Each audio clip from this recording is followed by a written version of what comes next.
Hello दोस्तों, इस video के अंदर हम समझेंगे रेमेडीज अवेलेबल इन टॉर्ट कि जब कोई टॉर्ट कमिट होता है, जब कोई रॉन्ग कमिट होता है, मतलब जहां पे आपका लीगल राइट वायलेट हो रहा है, तो उस जगह पे आपके पास क्या क्या रेमेडीज अवेलेबल होगी। हमने इतना सब तो समझा कि टॉर्ट क्या होता है, किस तरीके से स्ट्रिक्ट लायबिलिटी आती है, एब्सोल्यूट लायबिलिटी आती है, और बहुत सारे टॉपिक समझे हमने, क्या क्या डिफेंसेस होते हैं। लेकिन जब किसी के साथ रॉन्ग हुआ तो वो कोर्ट में जाकर रेमेडी क्या मांगेगा, तो वो रेमेडीज को हम डिस्कस करेंगे। देखिए, रेमेडीज जो होती हैं, दो तरीके की रेमेडीज होती हैं। एक होती है जुडिशियल रेमेडीज और एक होती है एक्स्ट्रा जुडिशियल रेमेडीज। तो जो हमें नाम से ही पता चल रहा है, जुडिशियल रेमेडीज वो होंगी जो हम कोर्ट से जाके मांगेंगे, एक्स्ट्रा जुडिशियल रेमेडीज वो होंगी जो हम कोर्ट के बाहर रेमेडीज लेंगे। अब जुडिशियल रेमेडीज को तो हम टोटली डिस्कस करेंगे। इसके अलावा एक्स्ट्रा जुडिशियल रेमेडीज वो होती हैं जो हम सेल्फ हेल्प से लेते हैं, जैसे कि राइट टू री एंट्री। तो ये क्या है, एक्स्ट्रा जुडिशियल रेमेडी है जो अपने सेल्फ हेल्प से हम रेमेडी लेते हैं।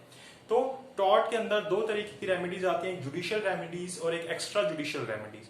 तो इस वीडियो के अंदर हम जुडिशियल रेमेडीज को डिस्कस करेंगे कि हमारे पास क्या क्या जुडिशियल रेमेडीज अवेलेबल है, कि हम क्या क्या रिलीफ मांग सकते हैं कोर्ट से अगर हमारे साथ कोई गलत होता है, हमारे लीगल राइट वायलेट होते हैं, और ना तो वो किसी और चीज के अंदर आते, किसी और सिविल रॉन्ग के अंदर नहीं आते, जैसे कि ना तो ब्रीच ऑफ कॉन्ट्रैक्ट के अंदर आते, ना ही वो ट्रस्ट के अंदर आते, लेकिन वो आपके साथ रॉन्ग हुआ, आपका कोई लीगल राइट वायलेट हुआ, तो आप किस तरीके से रेमेडी मांग सकते हैं, तो वो रेमेडीज को हम डिस्कस करेंगे। देखिए, बेसिकली तीन तरीके की रेमेडीज हमारे पास अवेलेबल होती हैं टॉर्ट के अंदर। अब वो तीन तरीके की रेमेडीज कौन सी होती है? पहली होती है डैमेजेस। भाई, आप उस व्यक्ति से डैमेजेस मांगेंगे। अब वो डैमेजेस की सब क्लासिफिकेशन है कि हम किस किस तरीके से डैमेजेस मांग सकते हैं और कितना कितना डैमेजेस अवेलेबल होता है। दूसरी हमारे पास चीज आती है इंजंक्शन। इंजंक्शन के अंदर क्या होता है, या तो किसी चीज पे रोक लगवाना या फिर किसी चीज को करवाना। स्टॉप का मतलब रिफ्रेन फ्रॉम डूइंग, और टू डू उसको बोलना इस काम को कर या फिर इस काम को मत कर। तो इंजंक्शन के अंदर ये चीज आती है। फिर इंजंक्शन के अंदर भी जैसे temporary injunction, perpetual injunction, mandatory injunction, prohibitory injunction, इस तरीके से इंजंक्शन मांगी जा सकती है। और तीसरा राइट होता है हमारे पास स्पेसिफिक रेस्टिट्यूशन का। स्पेसिफिक रेस्टिट्यूशन मतलब, रेस्टिट्यूशन वर्ड से हमें पता चलता है कि जिस सिचुएशन में मैं पहले था, मुझे उसी सिचुएशन में ले आओ, मुझे वही चीज, मेरा वही चीज जो आपने मेरी से ली थी, वही चीज मुझे, वही आइटम लौटा दो, मुझे पैसे वैसे से मतलब नहीं है। तो ये होते हैं तीन तरीके के राइट। अब हम इसको डिस्कस करते हैं। देखिए, सबसे पहले आता है डैमेजेस। डैमेजेस क्या होते हैं? सबसे पहले तो हमें डैमेजेस और डैमेज वर्ड में डिफरेंस पता होना चाहिए। अगर आपने मेरी प्रीवियस वीडियोस देखी है तो आपको इसके बीच में डिफरेंस जरूर पता होगा कि वर्ड डैमेजेस और डैमेज में क्या फर्क होता है। देखिए, डैमेज जो होता है वो क्या होता है, आपका एक्चुअल लॉस, आपको इंजरी क्या हुई है, आपको किस तरीके से नुकसान पहुंचा है, और मतलब डैमेज मतलब आपको जो लॉस हुआ, और इस लॉस के कारण जो कोर्ट आपको अवॉर्ड करता है उसको हम बोलते हैं डैमेजेस। उसके पीछे वर्ड लगता है एस। डैमेज होते हैं रियल लॉस, और जो आपको कोर्ट से अवॉर्ड मिलता है उसको हम बोलते हैं डैमेजेस। तो हमें क्या मिलेगा कोर्ट से? हमारी रिलीफ क्या मिलेगा? डैमेजेस मिलेंगे। हमें होगा क्या? डैमेज होगा, और उसके लिए हमें क्या मिलेंगे? डैमेजेस मिलेंगे। ठीक है। अब डैमेजेस किस किस तरीके के होते हैं वो हमने देखने हैं। हमारे पास सबसे पहले आते हैं नॉमिनल डैमेजेस, फिर होते हैं रियल डैमेजेस, इसके अलावा कंटेम्प्टियस डैमेजेस, एग्जाम्पलरी डैमेजेस। ठीक है। अब क्या होते हैं इनके अंदर, इसके अलावा आप और क्लासिफिकेशन भी कर सकते हो। ये मेन डैमेजेस हैं। देखिए, सबसे पहले नॉमिनल डैमेजेस क्या होते हैं। देखिए, नॉमिनल डैमेजेस के अंदर क्या होता है कि जैसे मान लीजिए आप किसी लीगल राइट को वायलेट किया गया। अगर मान लीजिए अगर आपके कोई कान में खांस के भी चला जाता है, कफ करके चला जाता है, यहां पे आपको कोई खास डैमेजेस तो नहीं होंगे, लेकिन आपके लीगल राइट को वायलेट किया गया। ठीक है। तो यहां पे आपको क्या मिलेंगे? नॉमिनल डैमेजेस मिलेंगे। ये नहीं कि आपको बहुत सारा पैसा उठा के दे दिया जाएगा।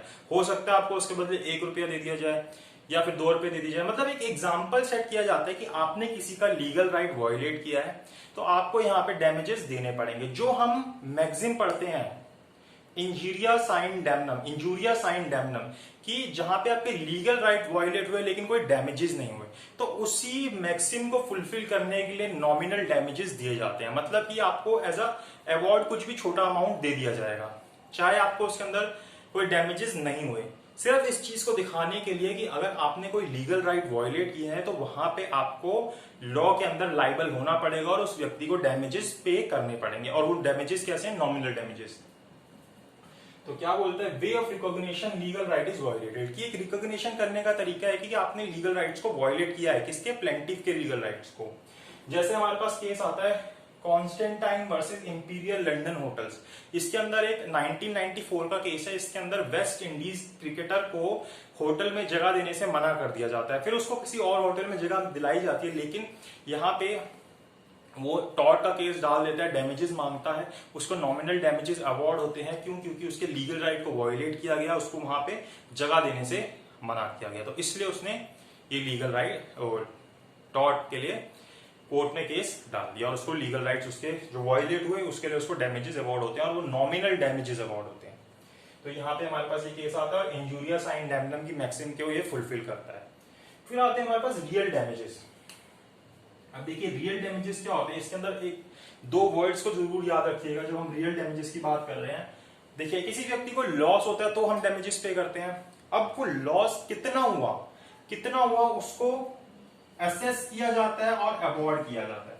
तो रियल डैमेजेस कैसे होते हैं, उसके रियल लॉसेस को असेस किया जाता है, मतलब कि कैलकुलेट किया जाता है। आपको कैलकुलेट करने का तरीका क्या होता है, जैसे कि उसके अंदर सिचुएशन देखी जाती है, टाइम पीरियड देखा जाता है, कितने लेवल के डैमेजेस हुए हैं, किस व्यक्ति को डैमेज हुए हैं, तो ये चीजें देखी जाती हैं, कितने सीवियर डैमेज हुए हैं। इन सारी चीज को देख के मेजर किया जाता है, असेस किया जाता है कि इस व्यक्ति को कितना अवार्ड मिलना चाहिए। तो यहाँ पे क्या होता है रियल डैमेजेस में, असेस्ड एंड अवॉर्डेड, किस तौर पर, as a compensation for actual damages, की जो असलियत में उसको डैमेजेस हुए हैं उसके लिए उसको वहां पे असेस करके कि कितना डैमेज हुए हैं उतना उसको पैसा दे दिया जाता है। उसको एक्चुअली जो लॉस हुआ है वो फुलफिल कर दिया जाता है, उसको वापस उस सिचुएशन में ले आते हैं कि अगर आपको ये नुकसान नहीं होता तो आपके पास इतनी चीज होती, तो उस सिचुएशन में उसको वापस ले आते हैं। इसको हम क्या बोलते हैं, रियल डैमेजेस। तो दो डैमेजेस आ गए, नॉमिनल डैमेजेस और रियल डैमेज। उसके बाद हमारे पास आते हैं कंटेम्प्टियस डैमेजेस। ये डैमेजेस ऐसे होते हैं जहां पे जो प्लेंटिफ की साइड होती है, मतलब कि जिसके साथ रॉन्ग हुआ है, वो भी अपने आप में वीक होता है अपने क्लेम में। मतलब कि एक टॉर्ट फीजर ने, एक रॉन्ग डूअर ने रॉन्ग तो किया, लेकिन उल्टे पलट के अंदर प्लेंटिफ ने भी जवाब देने के लिए कुछ रॉन्ग कर दिया, लेकिन वो इतना रॉन्ग नहीं था। जैसे हमारे पास केस आता है कैले वर्सेस शर्लॉक का। इसके अंदर डिफेंडेंट अपने न्यूज़पेपर में कैले के अगेंस्ट कुछ गलत चीजें छापता है, लेकिन कैले भी इसको जवाब में कुछ उल्टी बातें बोलता है। तो यहाँ पे कैले जो है, जो प्लेंटिफ है, वो वीक हो जाता है अपने केस के अंदर कि रॉन्ग डूअर ने तो रॉन्ग किया लेकिन तुमने भी उसका जवाब दिया। तो वहां पे उसको सिर्फ कंटेम्प्टियस डैमेजेस मिलते हैं, बस कहने के लिए डैमेजेस मिलते हैं, वो कोई खास डैमेजेस नहीं होते, उसको पूरा जो लॉस हुआ है उसके लिए डैमेजेस नहीं मिलते। तो इनको बोलते हैं हम कंटेम्प्टियस डैमेजेस। फिर हम आते हैं एग्जाम्पलरी डैमेजेस के ऊपर। तो अभी हमने तीन डैमेज देखे। पहला डैमेज था हमारे पास नॉमिनल, दूसरा था रियल और तीसरा था कंटेम्प्टियस डैमेजेस।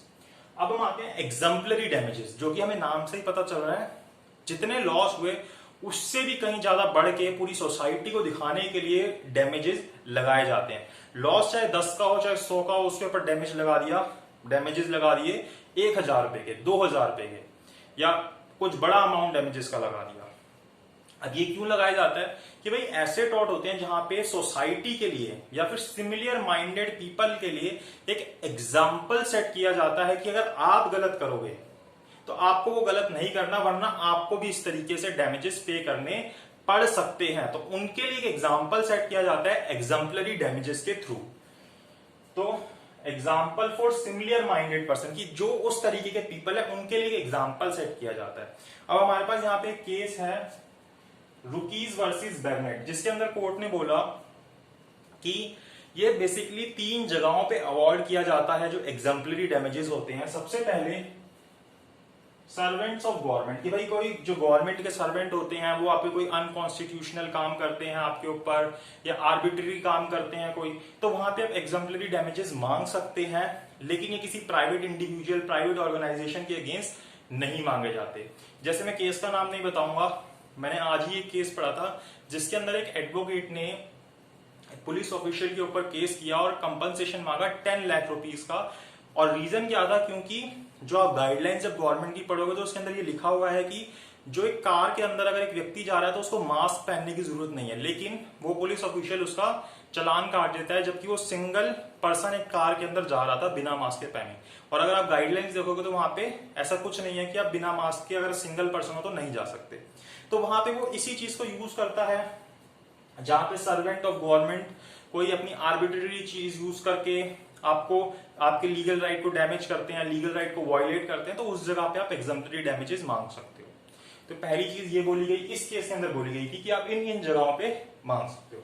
फिर आते हैं जैसे कि रॉन्ग डूअर को ये सिखाने के लिए, रॉन्ग डूअर को टीच करने के लिए कि आप टॉट करके रॉन्ग करके किसी का फायदा नहीं कर सकते, ना ही अपना फायदा कर सकते, ना किसी और का कर सकते, जिससे कि एग्जाम्पल सेट हो सेम माइंडेड पर्सन के लिए। उसके अलावा ये अगर कहीं पे स्टैच्यू के अंदर दिया है, कहीं पे लॉ में दिया है कि इस तरीके से एग्जाम्पलरी डैमेजेस पे करने चाहिए, जैसे अगर मैरिज को कोई ब्रेक करता है, इस तरीके की कोई चीज करता है, जहां पे स्टैच्यू में दिया गया उस जगह पे भी एग्जाम्पलरी डैमेजेस मांगे जा सकते हैं। तो हमारे पास टोटल 4 तरीके के डैमेजेस आए। सबसे पहले आया नॉमिनल, फिर आया रियल, कंटेम्प्टियस, एग्जाम्पलरी डैमेजेस। तो ये हमारा क्या है, फर्स्ट टाइप का रिलीफ या रेमेडी जो हम मांग सकते हैं हमारे साथ रॉन्ग होने पर, सिविल रॉन्ग होने पर। फिर दूसरे टाइप का दूसरे टाइप की रेमेडी जो हम मांग सकते हैं वो है इंजंक्शन। इंजंक्शन जो होती है एक एक्स्ट्रा ऑर्डिनरी जुडिशियल रेमेडी है, जिसके अंदर कोर्ट एक्स्ट्रा ऑर्डिनरी सिचुएशंस के अंदर किसी व्यक्ति को कोई काम करने के लिए बोल सकता है, या फिर किसी को कोई काम करने से रोक सकता है, to do something, to refrain from doing something. जैसे कोई ट्रेसपास करता है आपकी प्रॉपर्टी से, या आपकी प्रॉपर्टी पे कोई ट्रेसपास करता है, तो उसको रिफ्रेन कर सकता है कि ये काम मत करो।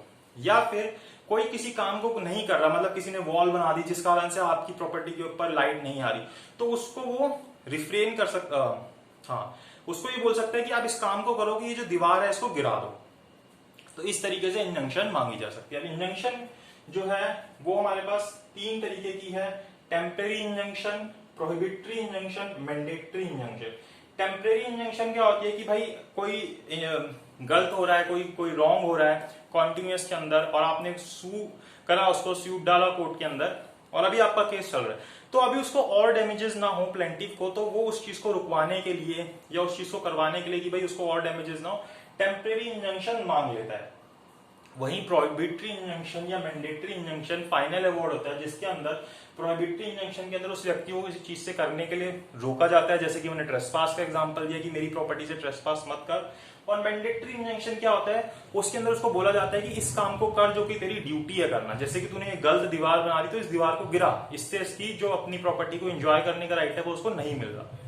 और जो इंजंक्शन होता है, इंजंक्शन तभी अवेलेबल होता है कोर्ट के थ्रू जब उसके अंदर कोई एडिक्वेट रिलीफ अवेलेबल नहीं है, जब उसके लिए कोई कंपनसेशन पे नहीं किया जा सकता। कंपनसेशन पे करके कोई फायदा ही नहीं होगा। इसने दीवार खड़ी कर रखी है, मेरे घर पे लाइट नहीं आ रही, ये मेरे को 10 लाख रुपए देगा, मुझे क्या फायदा होगा उससे। तो डैमेजेस जहां पे एडिक्वेट रिलीफ नहीं है वहां पे इंजंक्शन दिया जाता है, मुझे मेरी सिचुएशन में वापस ला दीजिए। तो ये होती है दूसरी रिलीफ, दूसरी रेमेडी इंजंक्शन। फिर हमारे पास तीसरी टाइप का रिलीफ आता है स्पेसिफिक रेस्टिट्यूशन। रेस्टिट्यूशन मतलब रेस्टिट्यूट कर दिया जाए, मुझे उसी जगह पे वापस ला दिया जाए। जैसे आपकी कोई लैंड एक्वायर करके बैठ गया है, अब यहाँ पे आपको क्या कंपनसेशन मिलेगा या क्या इंजंक्शन की जाएगी, तो यहाँ पे स्पेसिफिक रेस्टिट्यूशन कराया जाता है कि सिर्फ स्पेसिफिकली इसी काम को कराया जाए, जैसे हम स्पेसिफिक रिलीफ एक्ट में भी देखते। तो स्पेसिफिक उस काम को कराया, जैसे लैंड करके बैठ गया तो मुझे लैंड ही दिलाओ, यही लैंड मुझे वापस चाहिए, मुझे इसी का पोजीशन चाहिए, तो इसको हम क्या बोलते हैं, स्पेसिफिक रेस्टिट्यूशन। इसको क्या बोलते हैं हम, स्पेसिफिक रेस्टिट्यूशन। तो ये 3 राइट्स हमारे पास अवेलेबल होते हैं। पहला कौन सा, डैमेजेस। तीसरा मतलब ये रेमेडीज हम मांग सकते हैं, डैमेजेस। दूसरा हमारे पास होते हैं इंजंक्शन, और तीसरा होता है स्पेसिफिक रेस्टिट्यूशन। डैमेजेस हमारे पास 4 टाइप के आते हैं।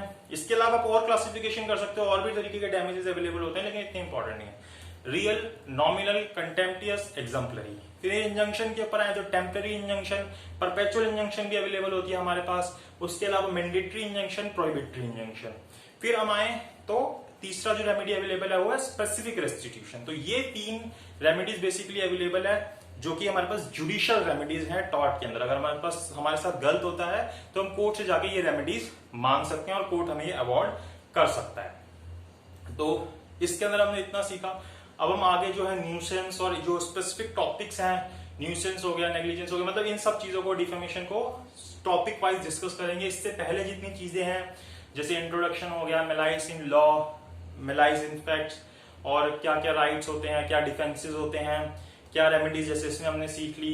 इसके अलावा हमने एब्सोल्यूट स्ट्रिक्ट लायबिलिटी के कंसेप्ट को सीख लिया, और जितने भी जो बेसिक टॉपिक्स हैं टॉट के हमने उसको समझ लिया। Tortfeasor, joint tortfeasor कौन होता है, तो ये सारी चीजें हमने देख ली। तो इस वीडियो के लिए इतना ही। अगर वो वीडियोस देखनी है तो आप प्लेलिस्ट में चेक कर सकते हैं, टॉट के नाम से आपको मिल जाएंगी। अगर आपको ये वीडियो अच्छी लगी हो तो लाइक कीजिएगा, शेयर कीजिएगा, सब्सक्राइब कीजिएगा, और कमेंट बॉक्स में अगर कोई डाउट हो इस टॉपिक के ऊपर या प्रीवियस किसी टॉपिक पे तो कमेंट कीजिएगा, मैं उसको रिप्लाई जरूर करूंगा। इस वीडियो के लिए इतना ही।